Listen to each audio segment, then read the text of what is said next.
ಮದುವೆಗೆ ಸಂಬಂಧಿಸಿದ ಕನಸುಗಳು ಬೀಳುತ್ತಾ. ಇದು ಯಾವುದರ ಸೂಚನೆ ಗೊತ್ತಾ? ಕನಸಿನ ಶಾಸ್ತ್ರದ ಪ್ರಕಾರ ಪ್ರತಿಯೊಂದು ಕನಸಿಗೂ ಅರ್ಥವಿರುತ್ತವೆ. ಇದಕ್ಕೆ ಅನುಗುಣವಾಗಿ ಎಂದಾದರೂ ನಿಮ್ಮ ಕನಸಿನಲ್ಲಿ ನೀವೇ ಮದುವೆಯಾಗುತ್ತಿರುವುದನ್ನು ನೋಡಿದರೆ ಅಥವಾ ಮದುವೆಗೆ ಸಂಬಂಧಿಸಿದ ಯಾವುದೇ ರೀತಿಯ ಕನಸು ಬಿದ್ದರೆ ಅದು ನಿಜ ಜೀವನಕ್ಕೆ ಹೇಗೆ ಸಂಬಂಧಿಸಿರುತ್ತದೆ? ಅದರ ಅರ್ಥವೇನು? ತಿಳಿದುಕೊಳ್ಳಬೇಕಾ? ಈ ಲೇಖನ ಓದಿ. ಜೀವನದಲ್ಲಿ ಕೆಲವೊಮ್ಮೆ ನಾವು ಕಂಡ ಕನಸುಗಳು ನನಸಾಗಬಹುದು ಅಥವಾ ಆಗದಿರಬಹುದು, ಆದರೆ ಅದರ ಹಿಂದಿನ ಅರ್ಥ ಮತ್ತು ಅದು ಯಾವುದರ ಮುನ್ಸೂಚನೆ ಎಂಬುದನ್ನು ತಿಳಿಯಬಯಸುವುದು ಸಹಜ. ಏಕೆಂದರೆ ಕನಸಿನ ಶಾಸ್ತ್ರದ ಪ್ರಕಾರ ಪ್ರತಿಯೊಂದು ಕನಸಿಗೂ ಅರ್ಥವಿರುತ್ತವೆ.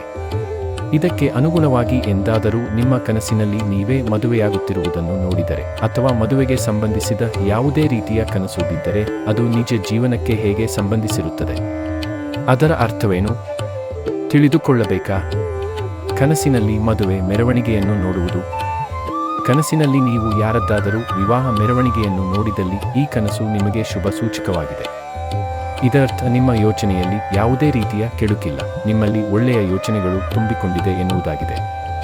ಇದರಿಂದ ನಿಮಗೆ ಸಮಾಜದಲ್ಲಿ ಗೌರವವು ಪ್ರಾಪ್ತವಾಗುತ್ತದೆ. ಕನಸಿನಲ್ಲಿ ಮದುವೆ ಬಟ್ಟೆಯನ್ನು ಧರಿಸಿರುವ ಮಹಿಳೆಯನ್ನು ನೋಡುವುದು.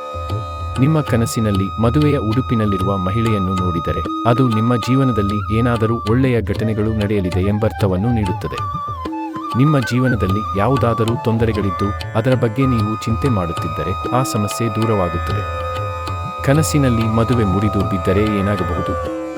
ಕನಸಿನಲ್ಲಿ ಯಾರದೋ ಅಥವಾ ನಿಮ್ಮ ಮದುವೆ ಮುರಿದು ಬೀಳುವುದನ್ನು ನೀವು ನೋಡಿದರೆ ಈ ಕನಸು ನಿಮಗೆ ಒಳ್ಳೆಯದಲ್ಲ. ಇದು ಜೀವನದಲ್ಲಿ ಬರುವ ಕೆಲವು ಅಡೆತಡೆಗಳ ಮುನ್ಸೂಚನೆಯಾಗಿರಬಹುದು. ಎಚ್ಚರವಾಗಿರಿ.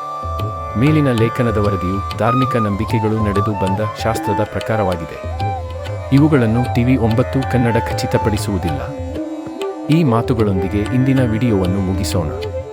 ನಿಮ್ಮ ಬೆಂಬಲಕ್ಕೆ ಧನ್ಯವಾದಗಳು. ಲೈಕ್ ಮಾಡಿ, ಕಾಮೆಂಟ್ ಮಾಡಿ ಮತ್ತು ಚಾನೆಲ್ಗೆ ಚಂದಾದಾರರಾಗಿ.